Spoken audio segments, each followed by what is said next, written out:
I'd like to call this regular meeting of the Darien Board of Finance to order for Tuesday, May 18th, 2021. Welcome. Thanks for coming this evening. So as we've done the last few meetings, I'd like to start off to see if there is any public comment. Jennifer, has anyone reached out to ask for public comment or? No, I've not seen anything.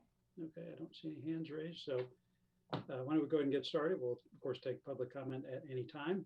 So first up is the special appropriation for Parks and Rec. Is Pam on?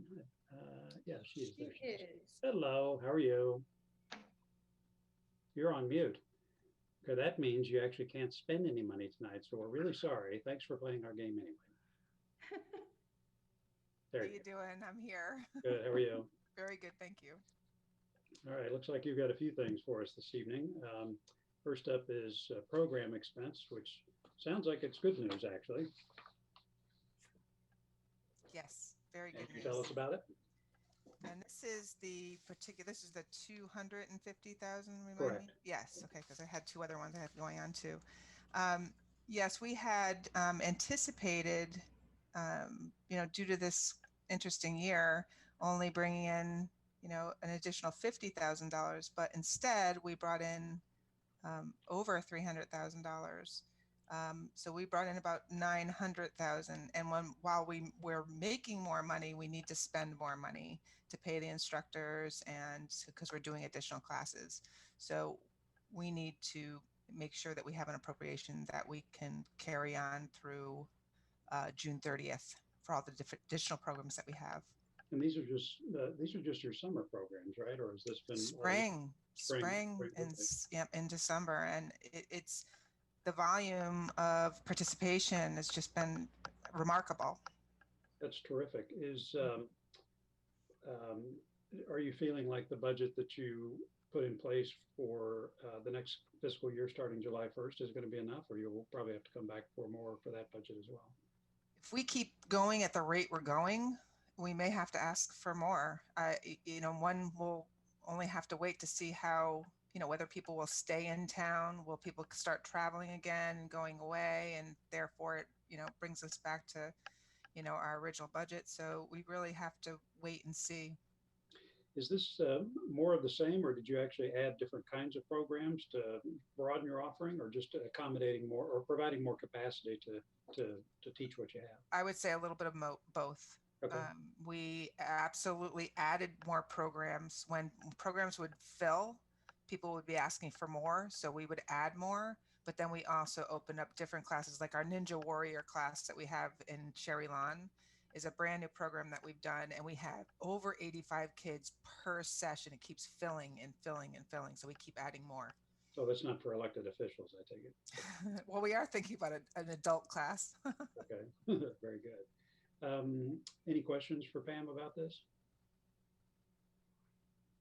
John, Pam or Jen, could you just run through the change that you made from how we would account for revenue before and why we're moving it this year as opposed to having it flow into the contra account? Yeah, a couple of years ago, the Board of Selectmen started looking at that. So we used to put all of the revenue and pay all of the expense of their self-sustaining programs through a contra account on the balance sheet. And a couple of years ago, as we were doing budget development, the Board of Selectmen was inquiring about that, and we decided to move it in on both sides to truly show the picture of what goes on with Park and Recreation. We were in the budget understating their revenue and understating their expenses because they had so much running through this contra account, which it was good in that it allowed them to do what they needed to do, but it didn't show the true picture of all the activity that they do. So we moved it in. I think fiscal 20 was the first year that it was in. So we didn't really even have a full year to project for fiscal 21. So how does this, so you split it up to where you're essentially, like any company, you would just be recording revenue and recording expense, right? So there'd be credits to income, and then there would be debits to expense. And if you wanted to figure out what the net was for all of those programs, you'd net those two accounts, and it would be, net income or net loss, right? Correct. Right. So in this case, instead of taking money from program revenue, why wouldn't you, in order to just preserve all this accounting, say, look, I'm going to leave program revenue the way it is, And we're just going to load additional expense into program expense, such that you end up with both revenue and expense higher, right? As opposed to kind of doing what you're doing now, which feels like you're sort of netting the two figures on your kind of income statement. I don't. No, because this is just on the budget side. This will not impact the actuals that are credited or debited to the accounts, but we have to have sufficient budget for Pam to be able to spend through the rest of June or through June. Okay, all right. All right, I'm okay with that. Any other questions for Pam or Jen on this? Okay, motion to approve. Dan, second. Rob, all in favor? Okay, great. All right, thank you, Pam. Sounds good. Great. All right. And you had a couple of, can we, Jennifer, jump to the transfers like you proposed, since we've got her on the line? Yeah, that would be good.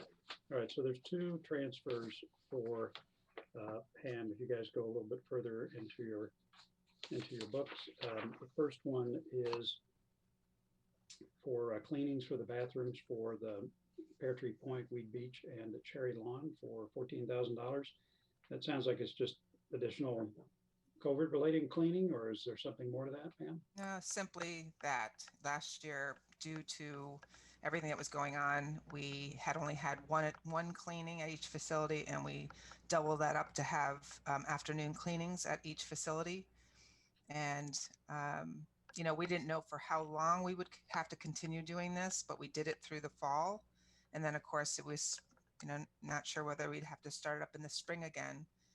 We did not, but we have to get through until June 30th of this year. I suspect that the way things are going, our budget for next year should be okay. Okay. But for now, we overspended from July through November last year. And the current levels of cleaning protocols, you expect to maintain those through the summer, much as you have them now, or any change expected? No, I think at this point, seeing the way we're you know, being guided by the state, that we'll go back to our single cleaning. Okay. All right. Questions for Pam on this? Dan? Yeah, I just want to, what I just heard you say is that you think you'll be fine with the budget next year, next fiscal year. I kind of remember a conversation during the budget cycle where we'd had I think a letter sent to us regarding the state of the Pear Tree facility. And I think you felt confident then. It sounds like you still feel confident now that next year's budget is adequate, presumably, particularly given we're appropriating this money, or presumably appropriating this transfer today. Yeah, this is cleaning. This is our cleaning company going in and cleaning the bathrooms. So this isn't about, you know, maintenance of, you know, per se, like repairs and maintenance. It's a bit different.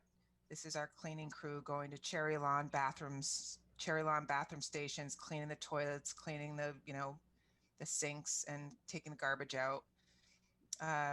You know, a little bit different than we look at facility repair and maintenance. That's fair. And it's, I don't recall from the letter that we received back in the budget season, whether perhaps it was interrelated, right? Because a messy bathroom can feel like it needs maintenance, maybe it just needs cleaning. So I think most of the letters, and I think we'll talk about the next transfer that's coming up that has to deal with that, because we have been getting numerous people that have been wanting us to do some more to Pear Tree facility in order for it to look better and to feel better.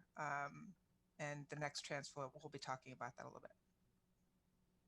Okay, other questions for Pam on this one?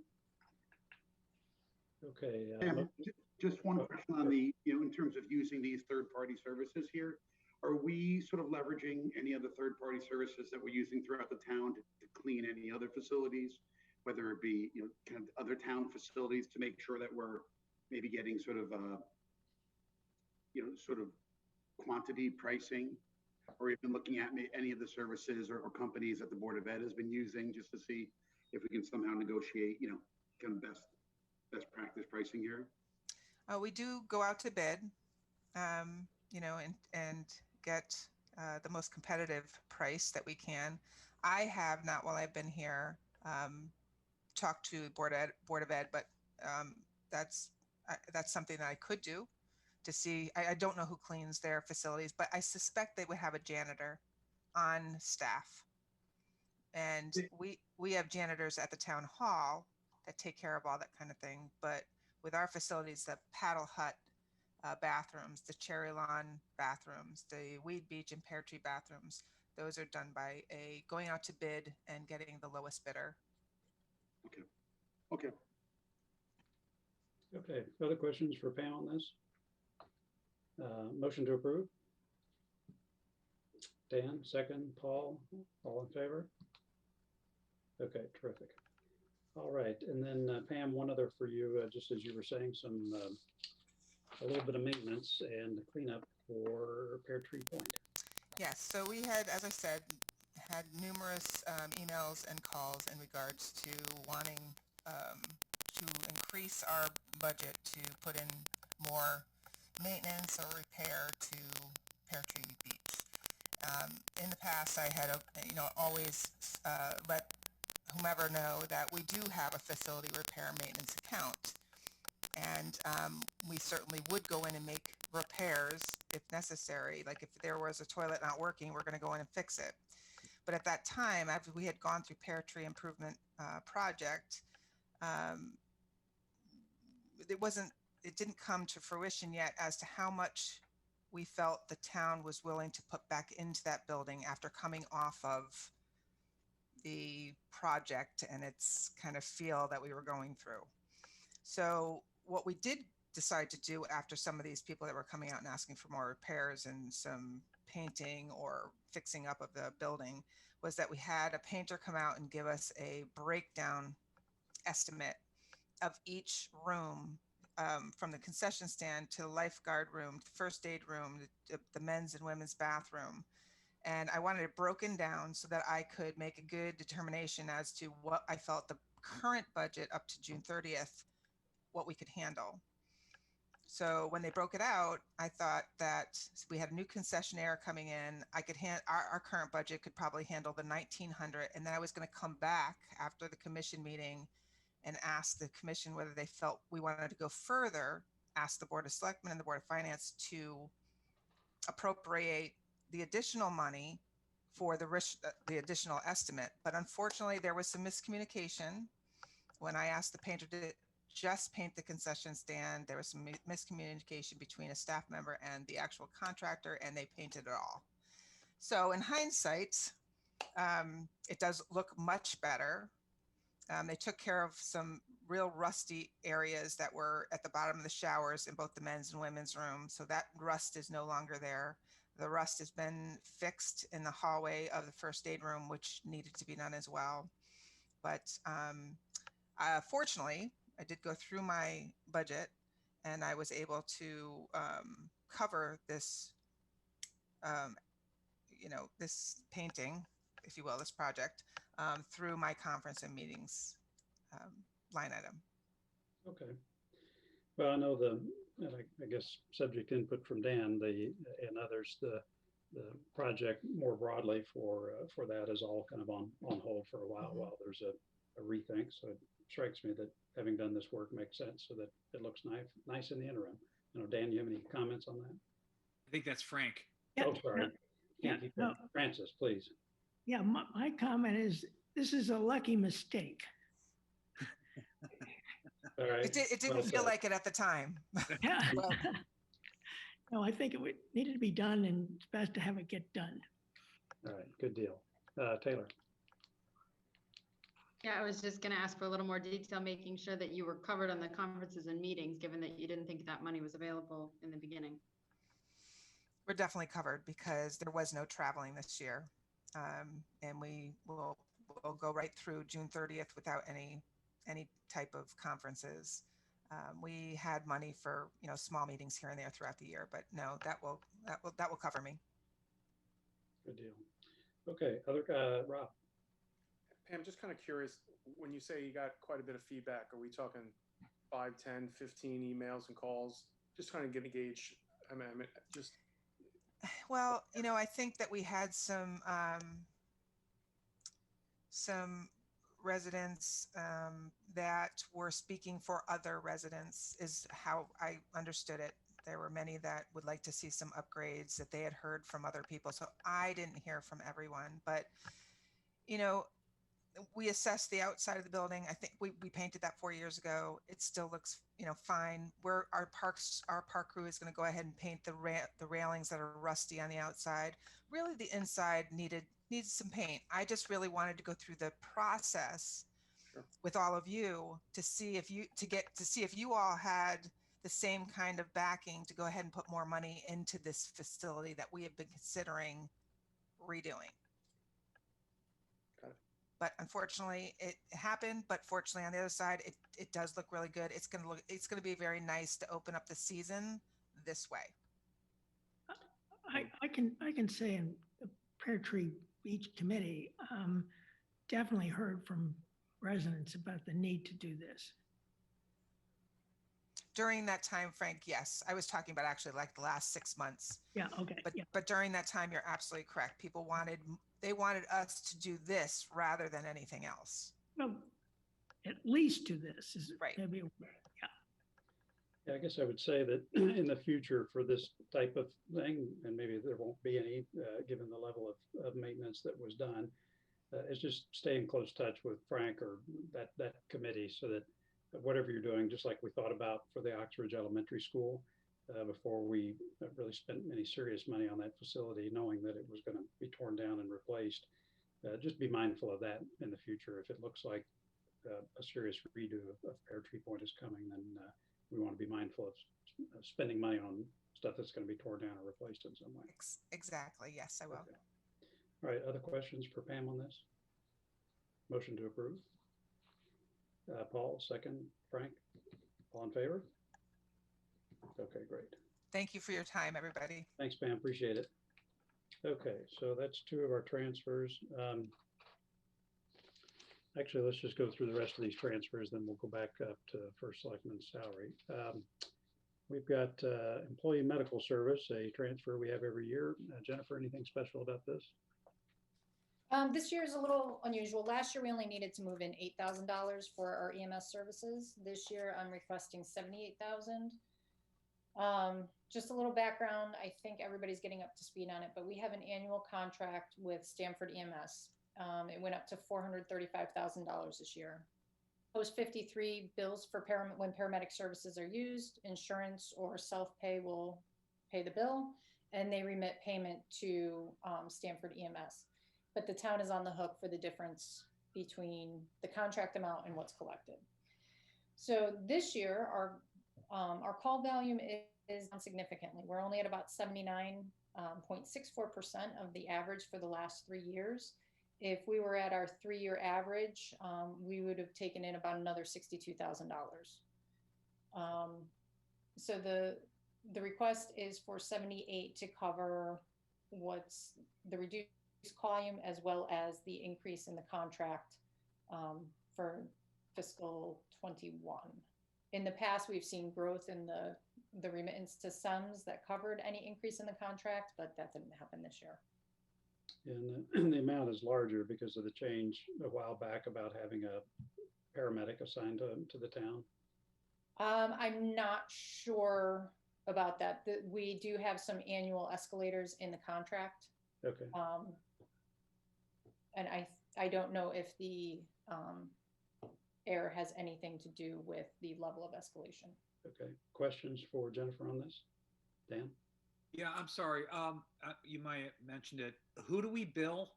And I understand with reduced call volume, we're billing less. Right. But who covers our expenses at when we do bill? Post 53, whoever has utilized the service, whoever's called for paramedic services, if SEMS is on that call, then Post 53 does the billing. They utilize a collection agency. Okay. And they do have an escalation process for non-payments. So the resident or business, but the resident is billed by Post 53 Right. when an ambulance. I didn't know that. That you answered my question. Thank you. Yeah, it's primarily through insurance. They do have a few that are self-pay. Yep. Okay. Taylor. Sorry. I mean, maybe I'm missing something obvious, but if we're on the hook for $400,000 every year, minimum, is there a reason that amount isn't in the budget? Like, why are we transferring from contingency to meet that if we already knew we were going to have to spend that much? Because we don't pay the full amount. Last year, billings that got remitted to SEMS totaled about $347,000, and the contract was about 425. So we were on the hook last year. The town was on the hook for 78,000. We had 70,000 in the budget for this year, but all told, I'm projecting that the town is going to be responsible for 148 because that's going to be the shortfall between the annual contract amount and what the billings collected from the billings and remitted to SEMS. So in other words, Taylor, what they're doing is they're budgeting for the expected amount the town is going to have to cover that's not covered by people who actually use the service. Correct. So we're budgeting for the shortfall, if you will. Right. And the shortfall is a little bit more than what we had. Well, a lot more. Jen, Quite a bit more. A lot. sorry, John, what happens if we ever, I'm trying to think in the history, I don't think I remember seeing this, but if it ever goes over the minimum, right? So do we get money back or does Stanford keep that? I would need to check the contract because we have never even approached that Yeah, I didn't level. think so. Yeah. I think we put something in the contract in the event that happened, but I don't recall what the exact arrangement was. Okay, thank you. But And then- why would call volume be down as a result of COVID? For quite a while, people were hesitant to call for medical services. They didn't want to go into a hospital setting where they thought they might be exposed to something. So I think across the medical field, people put off treatment for some things. Yeah, thank you. Okay, other questions? Motion to approve. Okay, Dan, second, Jim, all in favor? Okay. All right, very good. Next up, Registrar of Voters, Jennifer. The registrars of voters, they had more elections than they budgeted for. Our approach is to budget for our known elections. And if there happen to be other elections that pop up throughout the year that were not certain at the time of the budget, we cover them through contingency. So they had planned for one election during this current fiscal year, and they actually had to hold 3 elections: an August presidential primary, and then the November 6th election, and then a special election March 2nd for state senate. Yep. That is true. We had all of that. Other questions? Yeah, Dan. it's not too significant an amount, but didn't we know we were going to have a primary and a general? At the time that the budget request was developed, they were not certain that there would be a primary. And so our approach is, if we're not certain that there's going to be a primary, we don't want to tax for it, and we choose to move it from contingency. Have we ever not had a primary in a presidential election year? I would have to defer to the registrars on that. But their feeling at the time that they put the budget together was they were not sure. Yeah, probably note for a couple years from now. I've been here for 20 years. I can't remember there not being a primary in a presidential election year, but Yeah, we can certainly make yeah. that a standard inclusion Good in a point. presidential election year. Other questions? Okay, motion to approve. Dan, second. Rob, all in favor? Okay. All right. Next up, Highland Farm Improvements, $46,000. Jennifer. I have actually asked Kate Bush to join us. She can provide information on this one. Kate, Hello. welcome. How are you? I'm okay, and sorry if my dog may start barking because I think my husband just got home, so sorry if that happens. We have 2 reasons for the request for the transfer. We had an overrun of about $23,000, $23,500. That was due to 2 things. One, the topography was that we had in the bid specs turned out to be slightly different than reality. So we had to do additional digging, which led to an additional cost. And then the second piece was the material that we had originally chosen for the walkway turned out to be not sufficient for ADA purposes. You couldn't put a wheelchair on that surface and move around. So we had to use asphalt. The positive side to that is that we have fill and we have the original material in stock that can be used. We're hoping to reuse it for the Weed Beach walkway project, but we can't use those savings to offset this cost. The second piece of the transfer is to engage Weston and Sampson to do additional work. They have been engaged with the neighbors in seeking the neighbors' input in designing the landscaping. We would like them to do more engagement with the neighbors to go over the final plans and get the final input. Then we also asked them to give us a price for assisting us with the bid preparation because this, landscaping, the choosing of trees is a little out of the wheelhouse for anybody in town hall. So we have a price from them for doing the bid specs and to assist us with the implementation to be an on-site point person for the town to make sure the project is done properly. Questions for Kate? Dan?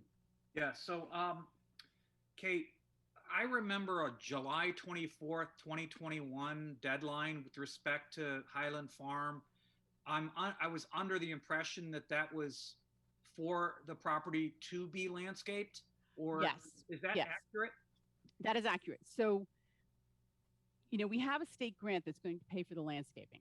And the reason why we delayed in asking for this funding was we wanted to be certain that the grant was coming through. It has taken some time. It's been a victim of COVID and staffing at the state, but we do have the guarantee. We are still actually waiting on the actual contract. But the problem is now we've really missed the spring planting season. So we did request planning and zoning to give us an extension through the end of October so that we could take advantage of the fall planting season, because there's no point in spending, we have a grant for $92,000. Some of that will be for site work, but we don't want to be putting in all these shrubs and trees and have them die because we planted them in July or August. So you would expect then the property to be landscaped, two-part question, to be landscaped in the fall? And Yes. Second, you expect all of the funding for that to come under the state grant and no further funding to be required?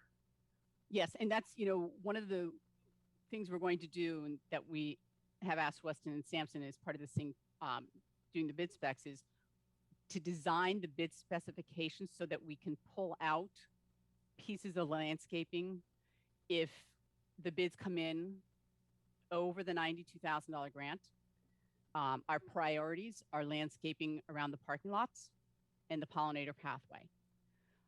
The plans also include trees around the walkway in different areas to provide some shade points, and a kind of, I don't know what to call it, a garden area at the corner where Middlesex makes the 90-degree turn, to have kind of a focal point there.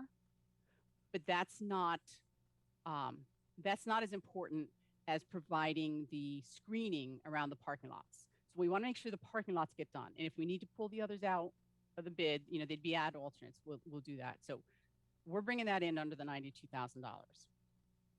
Great. Thank you, Kate.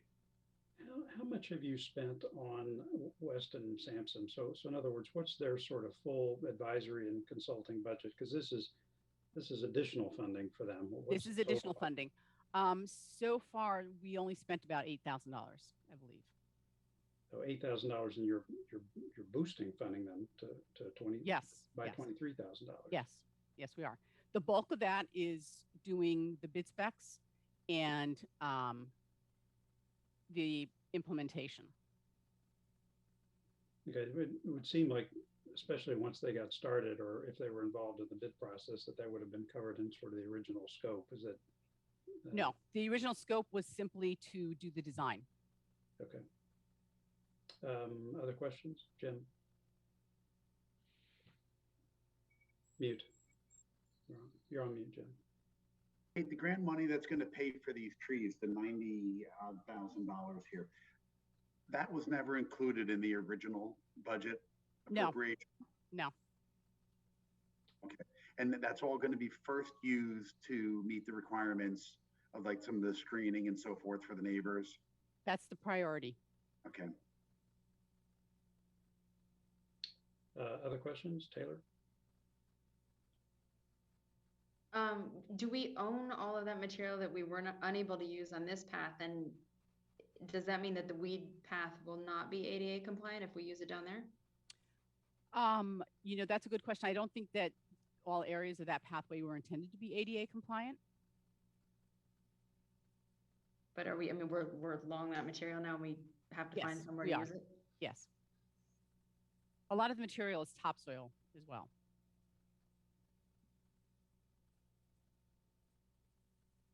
Okay.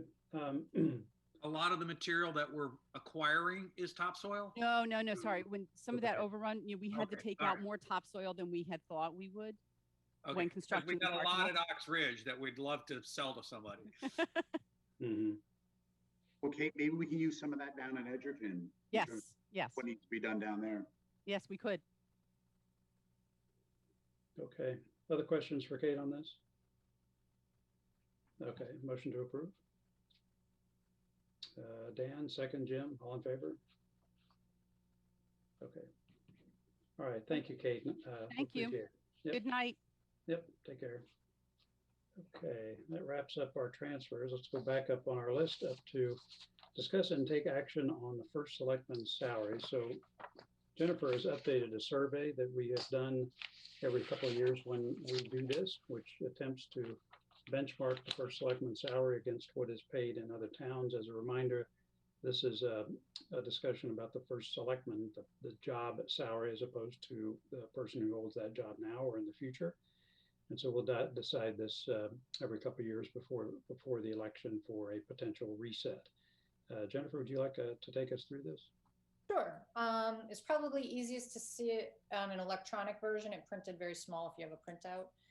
But what we do is we compare area towns, our usual suspects of New Canaan, Greenwich, Norwalk, Fairfield, Ridgefield, Trumbull, Wilton, those kinds of towns, similarly situated. And on most items, Darien is right in the middle. Our current salary for the first selectman's position is $135,000. That was set 2 years ago. The way the salary works is it becomes effective when the first selectman starts their term. So with election year coming up, this will start after the election is done. So we're at 135. We're kind of in the middle of the pack. And as you can see, all of them offer health insurance. We do have a lower employee cost share on our health insurance. Some offer retiree health insurance. We do not. Some offer a pension. We do. Not all of them do. We do not offer a defined contribution. And we are one of the few that does have a town manager. So what we need to do tonight is set what the salary will be for the next term of the first selectman. Okay, do you have any recommendations based on what you have seen in your analysis of this data? No, I think, you know, we'll continue to be in the middle of the pack, whatever you decide to do. I think, thinking back, I think 2 years ago, we raised it $5,000. I believe it was at 130. And I think the time before that, there was a pretty significant raise because the position hadn't been increased for a while. Yeah, it was 85,000 or something, as I recall, but that's been 5, 6, 7 years now. I can't remember how far back that went. Okay. Right. So over the last couple of times, we've gotten it right in the middle of our group of neighboring towns. Yeah, for me, the comparison towns are places like New Canaan, not because it's also a neighboring town, but because they also have a town manager, which I think is actually a significant point on this. And both New Canaan and Greenwich have town managers. Greenwich is obviously a bigger place, but New Canaan's similarly sized. And I wouldn't see anything wrong with another $5,000 for this role. That's only $2,500 a year since this would be over 2 years. Anybody have any comments or reactions? I guess, John, it's Jim here. I guess one thing I'd like to see maybe added to this, we do have like some financial metrics in here, things like mill rate and so forth. But I think it's also, a little bit we should think about sort of the cost of living across these different towns. And I do think that sort of plays into, or has some effect when you look at some of the towns with higher salaries. What metric would you propose for that? You know, I don't know if it would be something such as like average home value or median home value, or just something that somehow incorporates looking at what the average, you know, what the cost of living is in different towns. Yeah, we can think about that. Not a bad idea. Should be Okay. noted. I would Questions? I also noticed that, you know, just New Canaan, it looks like is moving up to 155.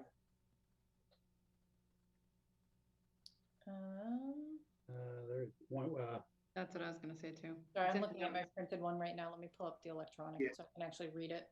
Yeah, in footnote 3, it says like the New Canaan for selectmen will increase to 155 after the next election. Yep. yeah, and that's what it looks like. It's up from 147. So they're putting in an $8,000 raise. So I mean, I'm okay with another $5,000. Anyone have a suggestion to the contrary? No, that was my first thought too, John, was about another 5. Okay. All right. Can I get a If motion? we do, if basically a 3% per annum raise gets you to 143.2. So just a 145 would be just over 3% per annum for over the last. 145. So a $10,000 increase. Although the union contract for the public works was like 2.25, 2.5, right? Right, 2.25. Yeah, so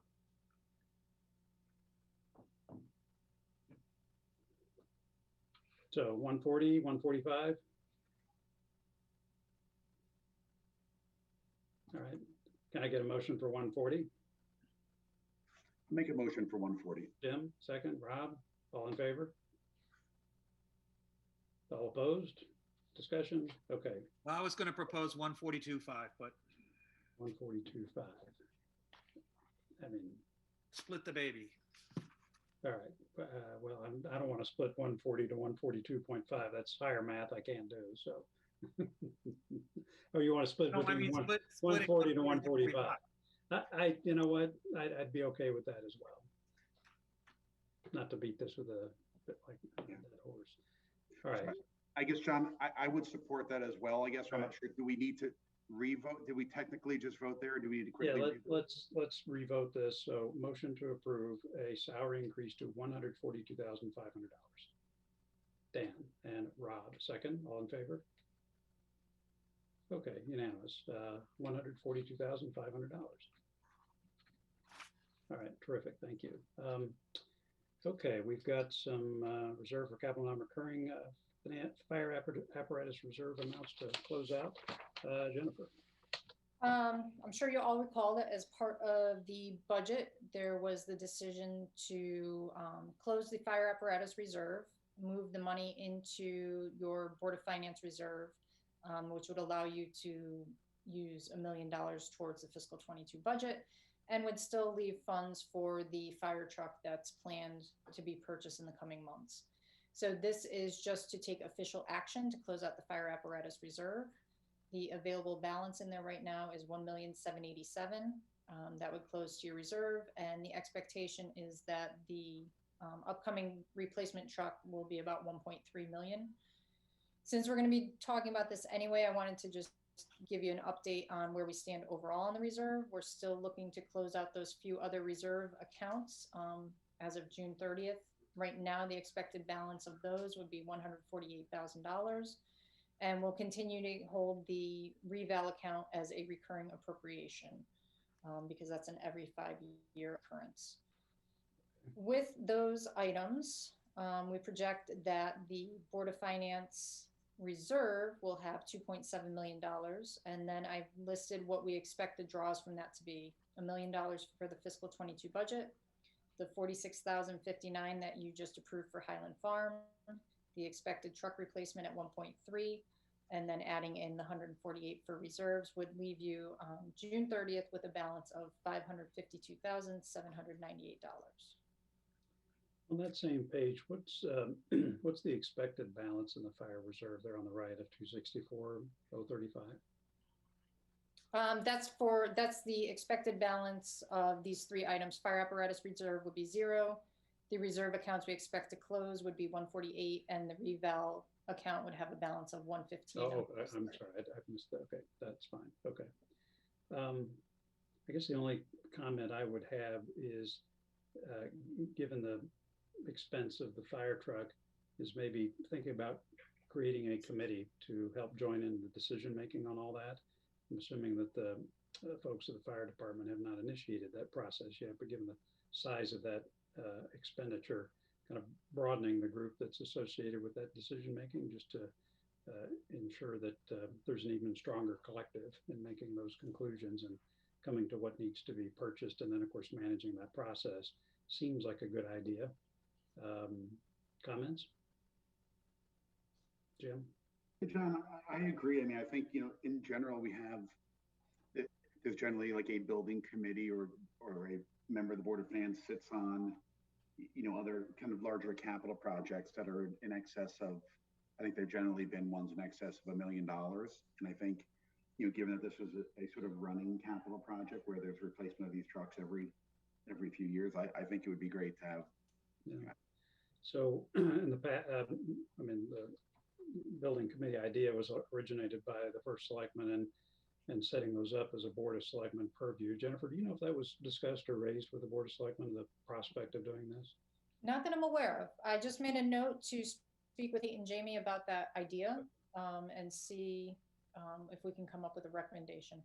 Okay, I mean, we certainly can move forward with this transfer, but as part of that process, it strikes me that now given the size of this particular truck replacement, maybe something like that would sort of broaden the folks involved in that decision making. Might not be a bad idea. We will look into that. Okay. Any questions on any of these transfers or cleanups? We've been talking about them for a while, so this just formalizes and puts everything in place. So pretty straightforward. Any questions? Just to clarify, the only one you'll be doing today is the closeout of the one, right, just under 1.8 on the fire apparatus. After June 30th, we'll bring the closeout of the other reserves. Got it. Okay. All right. So motion to approve closeout of the fire apparatus reserve, the amount of $1,787,318.29. Is that right, Jennifer? Yes, that is. Okay. Can I get a motion to approve that? Okay. Paul, second. Jim? All in favor? Okay, super. All right, that's great. Thanks for your work on all that, Jennifer. I know we've been talking about it for a while, but this is good hygiene. Absolutely. Okay, next up, appointment Blum Shapiro as our auditor for fiscal year 21. Jennifer. Yes, we did an RFP for audit services in the spring of 2020. Blum Shapiro was the only one that responded, so we did select them. They do a very good job. The contract that came out of that RFP is for 3 years of audit services. This will be the audit of fiscal 21 will be our second year of that contract. And then we will have year 3 next year before we discuss if we do another RFP or if we extend with Blum. Yes, part of that, when we selected them again, normally we would have changed auditors, but this time they actually changed out the partner on the account. Right. Is that correct? Right. No, I mean, part of the reason we made changes in the past was to just get a fresh look from a fresh firm, and there's a discrete number of firms who do this. But as Jennifer said, they've really done an exceptional job. Hopefully the audit committee agrees with that. And simply a changeover in partner, we kind of collectively felt provided enough of the fresh set of eyes to justify going ahead and re-engaging them. So sounds like you're still happy with their work, and I think that's terrific. So I'm certainly okay with this. Any comments or questions? I've got a question. I thought that they had merged with somebody and maybe changed their name. Yes, actually, that you're right. It should be appointment of CLA is who they merged with. Okay. Thank you. Okay, thank you, Brian. Is there any particular reason why only Blum Shapiro responded? I don't know. I don't know why no one else responded. The last time we did an audit RFP was before I got here. So offhand, I don't know how many respondents we had. I know that some firms do struggle to have a Connecticut team visit Lower Fairfield County. It's not the most convenient for most of the Connecticut firms, so that could be part of the decision. Okay. Was it McGladrey that we had? I think it was McGladrey we had before that. And then Yeah, the only other one I know of is Colin Resnick that does this, I think. Those three, maybe there's one other. Anyway. yeah, there's O'Connor Davies is in the Russell. area as well. Yep, that's right. Constant Ruffles, isn't it? Yep, Okay. but yeah, the only one we heard from when we did the RFP was Blum. All right, well, these guys have done a good job, and Jennifer, you're happy with them. I'm certainly okay with that. No other questions. Motion to approve their reappointment. Paul, second. Frank? All in favor? Super, okay. All right, so with that, we finished transfers. Jennifer, financial report. Financial report. Update on taxes for as of today from the tax collector. We have about $28,000 still outstanding of the $927,000 that was deferred. And those are real estate accounts. All 4 accounts are real estate, and Kathy believes they will ultimately be collected. And our current collection rate as of May 17th against the current levy is 99.56%. And at this time last year, it was 99.48%. So good news on the taxes. That's great. The building permits, activity is strong. We still have only collected $1 million out of a $1.8 million budget, but we do know that we will be getting a permit fee of about $200,000 for a large building project that was undervalued at the time they pulled the original permit. The building department usually goes back and reviews things, and the overall value of that construction was significantly higher.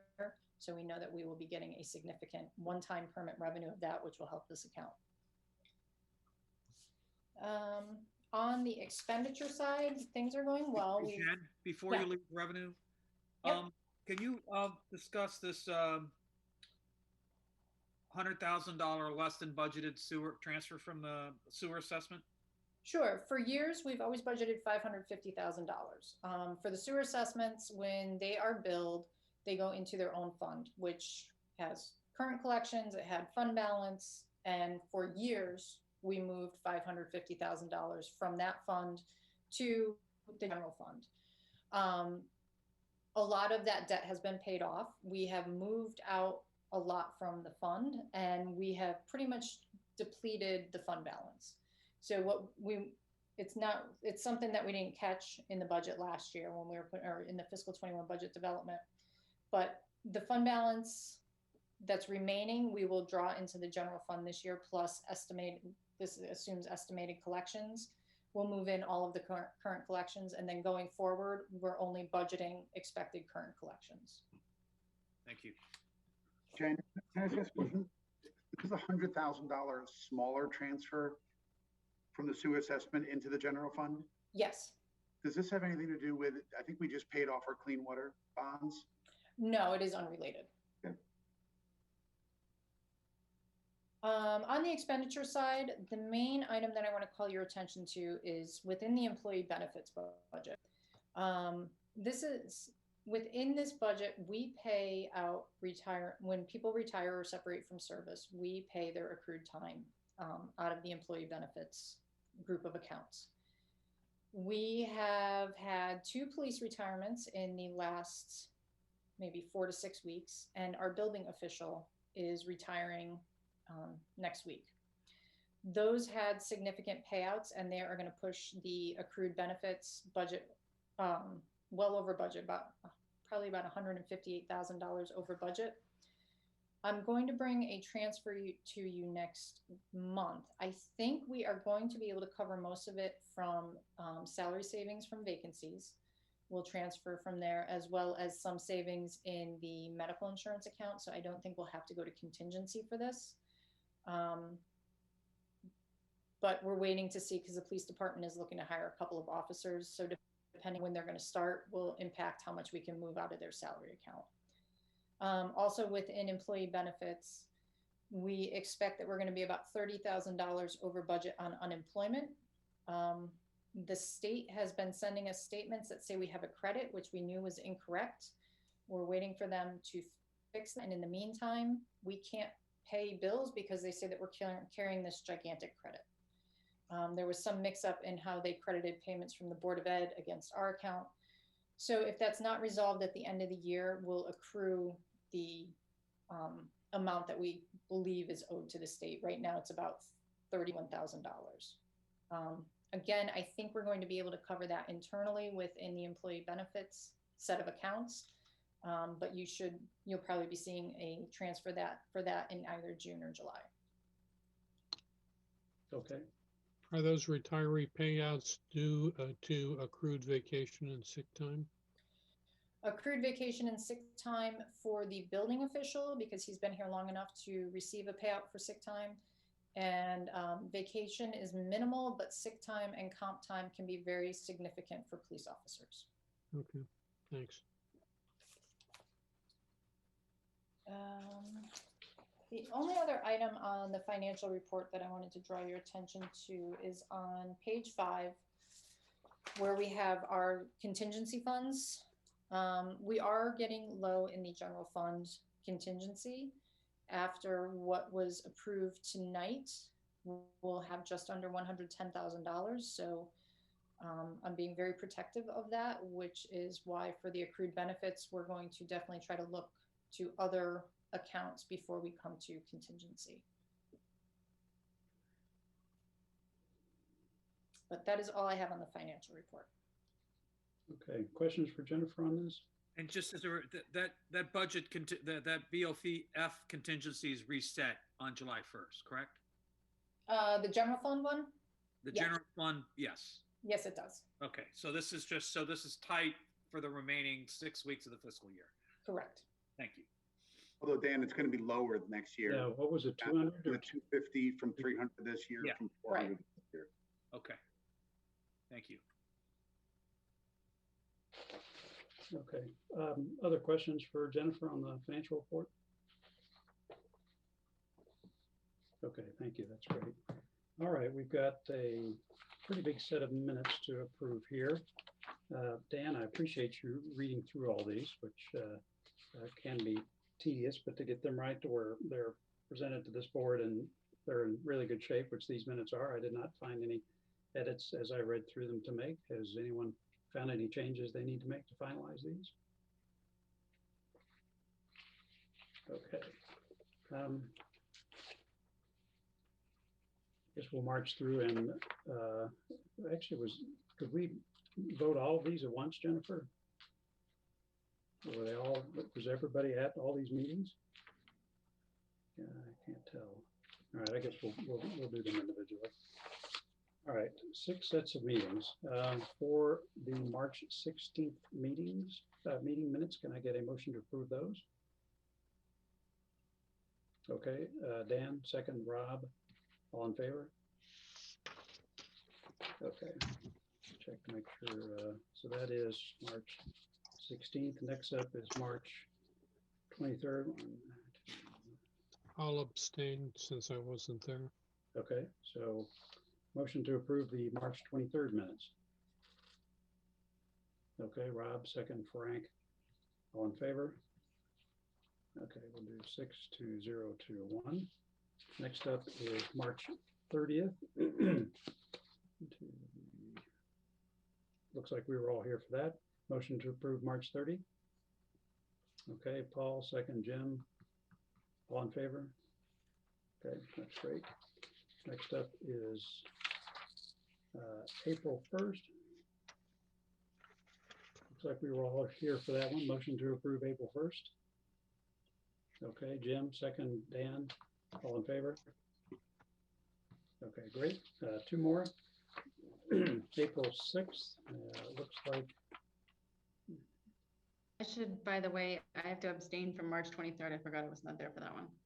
Okay, we put you down as abstain. Sorry, I missed that.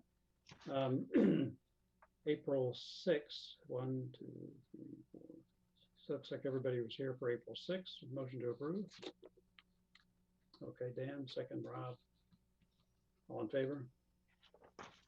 Okay, last one is short one. So this is from May 3rd So everybody was here for May 3rd, it looks like. Motion to approve. Okay, Rob, second, Paul, all in favor? Okay, great. Okay, minutes, we are done. Special assignments, Dan, anything on Oxbridge for us this evening? Yeah, couple real quick. The project had slipped off the timetable a little bit, but some rescheduling has got it back on track. So no change to the schedule. We've used about, well, we potentially have used about $78,000 of a $310,000 contingency. So it's recommendations of the contractor. They haven't yet been approved, but if those recommendations are approved, then our construction contingency will have gone from 310 to 232. There's still some other contingencies in there. So that's the what's driving those? Are those change orders? Those are change orders. I've got topsoil storage, some changes with respect to the utility access, and then it was recommended that we go to a larger propane tank, an 18,000 gallon propane tank, and that will cost $40,000 versus something less than that. But it'll save us $10,000 a year because we'll be able to buy that propane in bulk. So it wasn't, so that's, but it's more upfront money. So those are a couple of highlights out of the budget. One kind of a macro concern that's arisen is that we all are reading about in the Wall Street Journal exploding costs of construction materials. There was an article that said lumber's up 400%. Well, we heard from our guys that lumber is up, but 300%. So one of the questions that came up was, how are we protected in our contract? And even where we are protected from that rising costs, what happens if the trade either can't fill his or her order because he's on allocation, or waits and procures that and is faced with, if he moves forward and executes that procurement, he's facing a loss on the job. So a couple things. This is obviously something that our construction manager watches very closely. It is a legitimate concern because costs are going up very steeply. They're encouraging the trades to get out ahead of that, but they actually can't force the trade to get out ahead of that.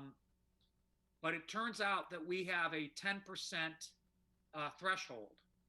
And if a material cost goes up in excess of 10%, the trade has an opener. We benefit if a material cost goes down by greater than 10%, then we have an opener with the trade. So we haven't seen any of that yet, but that is definitely something that we have to watch very carefully, as that would directly flow to our budget, to our project cost. So I'll stop. I've got one more thing, but I'll stop there to see if there are any questions on that. Okay. Just the last thing is the groundbreaking ceremony is this Saturday. Paul is the only one that's raised his hand that can attend. The time's been moved to 10:30 from 11. Okay, 10:30 this Saturday at the site. And anyone else that wants to come, that can come, just let me know, because they're managing numbers for a variety of reasons, including it's a construction project and we're kind of just coming out of COVID, et cetera. So right now it's Paul and me. Is this a mask mandatory meeting? Unclear. Just throw it in your pocket, Paul. Okay, sure. I don't think the state's going to require it, but I don't know how they'll feel about it. Okay. I don't think we're going to be in enclosed space, but just throw it in your pocket. No problem. That's terrific. I wish I were going to be in town in the morning on Saturday to go, but congratulations to everybody who's involved in that. It's a massive project, but just from what I hear on not just progress, but the budget and the overall management, it really sounds terrific. So hats off to everyone involved, particularly the building committee. And thank you again, Dan, for doing that. That's great. Okay, other committee reports. I know nothing on Pear Tree Point, but audit committee, anybody else have any comments? Nothing. Okay. All right, let's see. Chairman's report. I'm going to be giving, along with other board chairs, giving remarks at the League of Women Voters on Thursday night. So I think it's around 7 o'clock, but everybody's going to be speaking at that session with those folks just to give an overview of what their boards are focused on. So I will certainly talk about the work that we've been doing, and as always, offer a few random thoughts for everybody to consider. So that's coming up. Other than that, I don't have anything to report out unless anybody had any questions for me. Okay, which I think brings us to the end of the meeting. So does anyone have any other business or anything else to discuss for the good of the order? Okay, then I think we're done. When's our next meeting, Jennifer? June 18th? June 18th. No, Okay, 15th, 16th. Let me see. somewhere in there. Okay, Mid terrific. June, third week of June. Third week, Tuesday in June. Okay, 15th. 15th, terrific. Okay, friends, thank you very much. Motion to adjourn? Okay, Paul and Jim second. All in favor? We stand adjourned. Have a fantastic evening. Thank you. Thanks, everybody. Bye.